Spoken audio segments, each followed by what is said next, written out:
जय हिंद साथियों, इस वीडियो में हम आपके लिए विज्ञान विषय से जुड़े 20 प्रश्न लाए हैं जो बहुत ही खास है और बिहार विद्यालय परीक्षा समिति द्वारा 2023 में जो मैट्रिक की परीक्षा होने जा रही है उस परीक्षा में पूछे जाने की अति संभावना है। तो बिना देर के हुए पहले प्रश्न की ओर चलते हैं। पहला प्रश्न कहता है, किस दर्पण की फोकस दूरी धनात्मक होती है? पहला ऑप्शन है समतल, दूसरा है अवतल, तीसरा है उत्तल और चौथा है इनमें से कोई नहीं। तो इसका जो आंसर होगा वह होगा फोकस दूरी धनात्मक होती है, इसलिए ये उत्तल दर्पण होगा। क्योंकि समतल दर्पण की फोकस दूरी अनंत होती है, वहीं अवतल दर्पण की जो फोकस दूरी होती है हमेशा ऋणात्मक होती है। अवतल दर्पण की फोकस दूरी हमेशा ऋणात्मक होती है यानी नेगेटिव होती है, और उत्तल दर्पण की फोकस दूरी हमेशा धनात्मक यानी पॉजिटिव होती है। इसलिए आपका आंसर सी के साथ चला जाएगा, उत्तर हो जाएगा उत्तल दर्पण।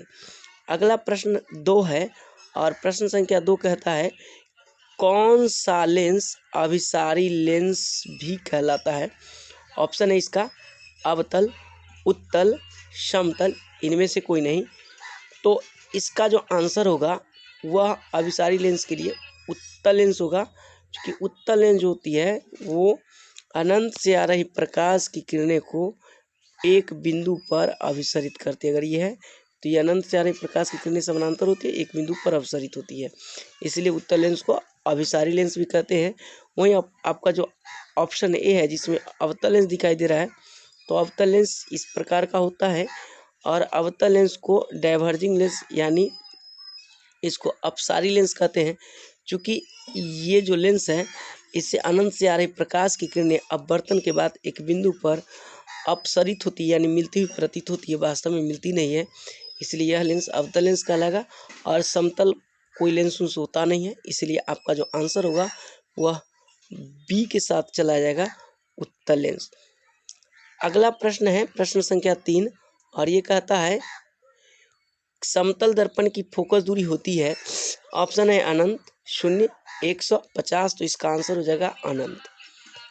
अगला प्रश्न है 4 और प्रश्न संख्या 4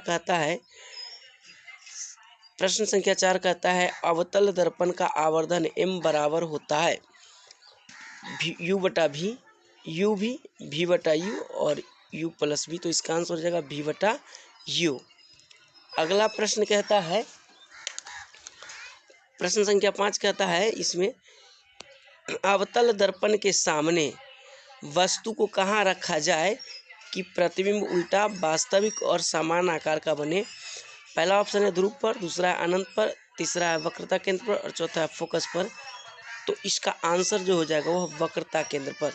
क्योंकि जब वस्तु ध्रुव पर होगी तो इसका जो प्रतिबिंब बनेगा अवतल दर्पण में वह दर्पण के पीछे बनेगा, सीधा बनेगा और वस्तु से कुछ बड़ा बनेगा। जब वस्तु अनंत पर होगी तो अवतल दर्पण द्वारा जो प्रतिबिंब बनता है वह दर्पण के मुख्य फोकस पर बनती है, वास्तविक बनता है, उल्टा और वस्तु से बहुत ही छोटा होता है। जबकि फोकस पर जब वस्तु रहती है तो प्रतिबिंब अनंत पर, वास्तविक, उल्टा और वस्तु से बहुत बड़ा बनता है। इसलिए आपका आंसर जो है वह ऑप्शन सी के साथ वक्रता केंद्र के साथ चला जाएगा। प्रश्न संख्या 6 कहता है, लेंस द्वारा उत्पन्न आवर्धन का एसआई इकाई क्या है? तो मीटर, सेमी, मिमी और मात्रक भिन्न। तो दोस्तों इसका जो आंसर होगा वह आपको डी में चला जाएगा और लेंस के आवर्धन का जो एसआई मात्रक होता है वह मात्रक भिन्न है, इसका कोई मात्रक नहीं होता है।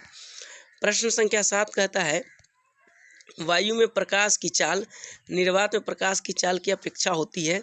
ऑप्शन है कम, ज़्यादा, समान, इनमें से कोई नहीं। तो वायु में प्रकाश की चाल जो होती है निर्वात की अपेक्षा थोड़ा कम होती है, इसलिए आंसर हो जाएगा ऑप्शन ए। चूँकि निर्वात में प्रकाश की चाल जो होती है वह 3 लाख किलोमीटर प्रति सेकंड होती है और हवा निर्वात में प्रकाश की चाल 3 लाख किलोमीटर प्रति सेकंड होती है और हवा में उससे हल्का कम होती है। अगला प्रश्न है, विद्युत का अच्छा चालक है। ऑप्शन ए है लकड़ी, बी प्लास्टिक, सी कार्बन और डी चांदी। तो इसका आंसर जो हो जाएगा ऑप्शन डी चांदी हो जाएगा। क्योंकि लकड़ी, प्लास्टिक और कार्बन ये सब विद्युत के कुचालक है। वैसे भी चांदी और सोना को सुपर कंडक्टर कहा जाता है और चांदी में विद्युत का चाल जो होता है वह बहुत अधिक होती है। अगला प्रश्न 9 है और ये कहता है, प्रकाश के परावर्तन के कितने नियम हैं? 1, 2, 3 और इनमें से कोई नहीं। तो इसका आंसर जो है प्रकाश के परावर्तन के 2 नियम हैं। प्रकाश के परावर्तन के भी 2 नियम हैं और प्रकाश के अपवर्तन के भी 2। अगला प्रश्न है कि कौन सा लेंस हवा में अभिसारी लेंस भी कहलाता है। ऑप्शन ए अवतल, उत्तल, अवतल एवं उत्तल दोनों, इनमें से कोई नहीं। तो इसका आंसर जो हो जाएगा अभिसारी कहलाता है, जो पहले ही बता दिएगा, इसलिए आंसर जो हो जाएगा इसका उत्तल होगा। हवा में या वैसे भी ये उत्तल लेंस होता है, जबकि अवतल लेंस को अपसारी लेंस कहा जाता है। अगला प्रश्न है 13 और कहता है दाढ़ी बनाने